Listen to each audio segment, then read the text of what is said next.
ধন্যবাদ আমাকে মুক্ত করার জন্য। আপনি কে?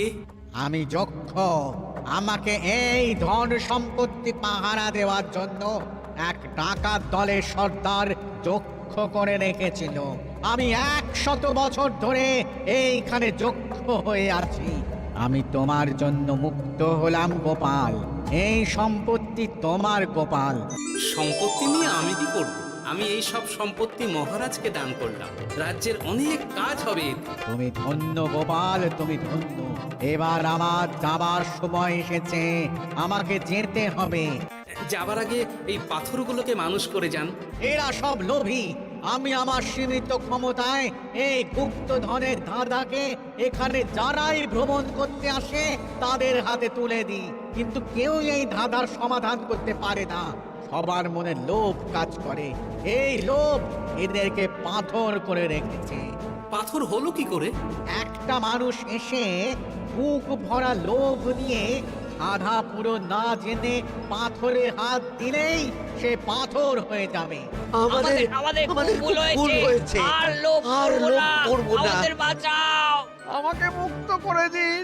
আমার খুব ভুল হয়েছে মহারাজ, মুক্ত করে দিন আমায়। তুমি এখানে আগে এসেছিলে, তাই তো আগে এসে ভাবলে নিজেই একা একা গুপ্তধনকে হরপ করে দেবে। এদিকে তোমাকে না দেখতে পেয়ে আমাদের কত চিন্তা হচ্ছিল। যারা লোভী তারা কারো কথা ভাবে না, শুধু নিজের কথা ভাবে।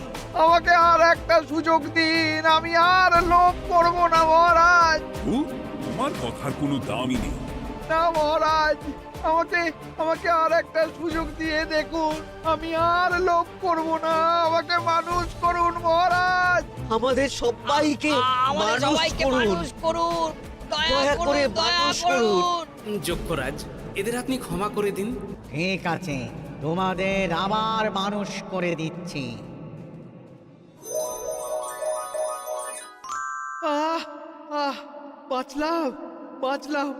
এই রকম বারবার বাঁচা যাবে না কিন্তু। এবার সাপ ব্যাং যাই হবে না কেন ওইভাবেই থাকতে হবে, এই আমি বলে দিলাম। এবার আমার মুক্তি। মুক্তি নেবার আগে আরেকটা প্রশ্ন। যে ডাকাত সর্দার তার সম্পত্তিকে রাখার জন্য আপনাকে যক্ষ বানিয়েছিল, এ সম্পত্তি তো তাদের, আমরা তো নিতে পারি না। লোভ বড় খারাপ গোপাল। অতিরিক্ত লোভ মানুষকে পশু করে দেয়। ওই ডাকাত দল এই সম্পত্তির জন্য সবাই কাটাকাটি করে মরে গেছে, কেউ আর বেঁচে নেই। সুতরাং এই সম্পত্তিতে তোমার অধিকার আছে। এই সম্পত্তি তুমি গ্রহণ করো। নিলাম আমি, কিন্তু এই সম্পত্তি মহারাজকে আমি দান করলাম। ডাকাত দল জনগণের সম্পদকে লুঠেই তো সম্পত্তি বানিয়েছে, তাই আমি জনগণের কাজে লাগবার জন্যই এই সম্পত্তি মহারাজকে দিলাম। গোপাল, তোমার জয় হোক। এবার তাহলে আমি যাই।